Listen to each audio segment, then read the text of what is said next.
नमस्कार दोस्तों, आप सभी विद्यार्थियों का एक बार फिर से स्वागत है एनसीईआरटी एजुकेशन लैब में। तो आज का टॉपिक है दोस्तों कक्षा 10 का भूगोल। बहुत ही इंटरेस्टिंग सब्जेक्ट है दोस्तों। कक्षा 10 का भूगोल पाठ 1 संसाधन एवं विकास का महत्वपूर्ण प्रश्नों का संग्रह।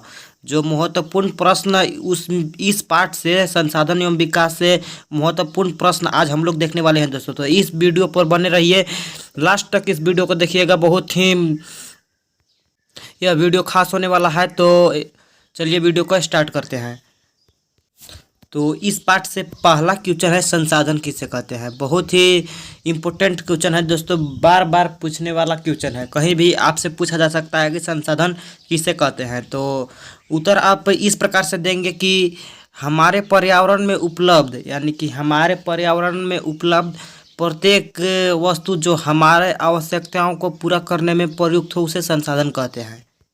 तो हमारे पर्यावरण में वे सभी वस्तुएं, यानी कह सकते हैं कि धरती पर के वे सभी वस्तुएं जो हमारी आवश्यकताओं को, जो हमें चाहिए उसे वो मिल जाए, उसे पूरा करने में प्रयुक्त हो उसे संसाधन कहते हैं। जैसे कि देखिए उदाहरण में है जल। जल आपको पीने के लिए बहुत ज़रूरी है। जल के बिना आप नहीं रह सकते हैं, इसलिए यह एक महत्वपूर्ण संसाधन है जल। पशु से भी आपको काम है, वन से भी आपको काम है, बस से भी आपको काम है। जैसे कि आपको कहीं जाना है तो आप बस पकड़ के चल जा सकते हैं, तो एक संसाधन होगा। तो बहुत सारे संसाधन का आप नाम दे सकते हैं। तो अब चलिए देखते हैं नेक्स्ट क्वेश्चन क्या है। अब देखिए दूसरा क्वेश्चन है नवीकरण योग्य संसाधन किसे कहते हैं। नवीकरण योग्य संसाधन किसे कहते हैं, बहुत ही खास और बहुत ही इम्पोर्टेंट क्वेश्चन है। तो उत्तर है वे संसाधन जिन्हें भौतिक, रसायन एवं आंतरिक प्रक्रियाओं द्वारा उपयोग के बाद पुनः उत्पन्न किया जा सकता है उसे नवीकरण योग्य संसाधन कहते हैं। और जैसे है सौर ऊर्जा, पवन ऊर्जा, जल, वन। तो ये कहना चाह रहा है कि वैसे संसाधन जिसे भौतिक क्रिया या रासायनिक क्रिया, कोई भी क्रिया करके यदि हम उसका उपयोग कर लिए हैं और फिर भी उसका और उपयोग करना चाहते हैं तो उसे नवीकरण योग्य संसाधन कहते हैं। कि जैसे कि है यहाँ जल।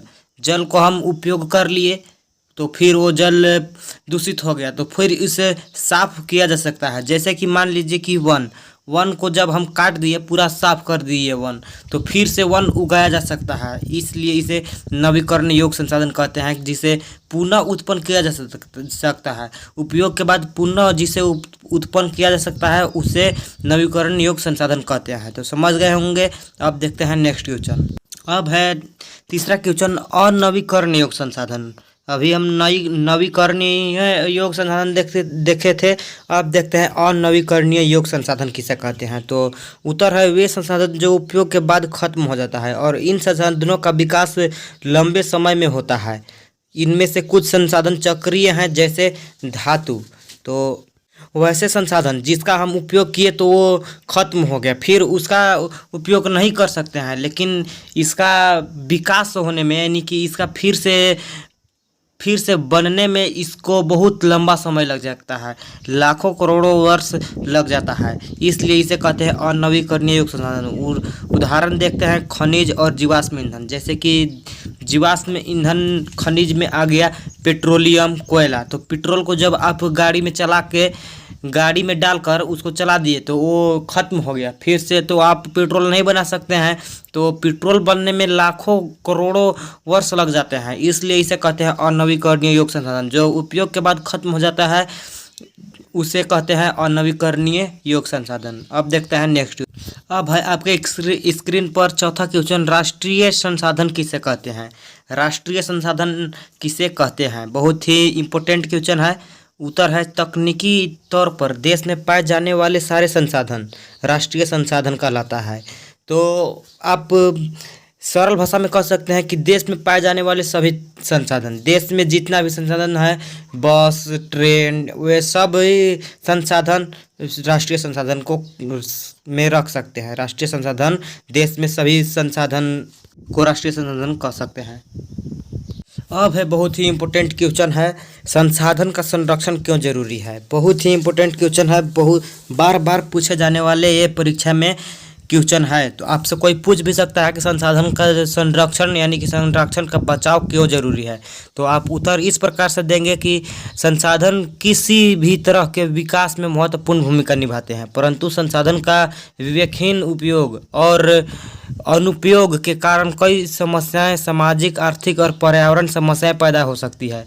पृथ्वी पर सतत बनाए रखने के लिए इन समस्याओं के बचाव के लिए संसाधन संरक्षण जरूरी है। तो पहले तो आप कह सकते हैं कि संसाधन किसी भी तरह विकास के लिए, यानी कि आपका गांव का विकास नहीं हो रहा है तो संसाधन कुछ उसमें प्रयोग होगा, जैसे कि कोई फैक्ट्री लग जाएगा या अन्य कोई संसाधन होगा तो उसका विकास तेजी से होगा। इसी प्रकार से पूरा देश को मान लीजिए।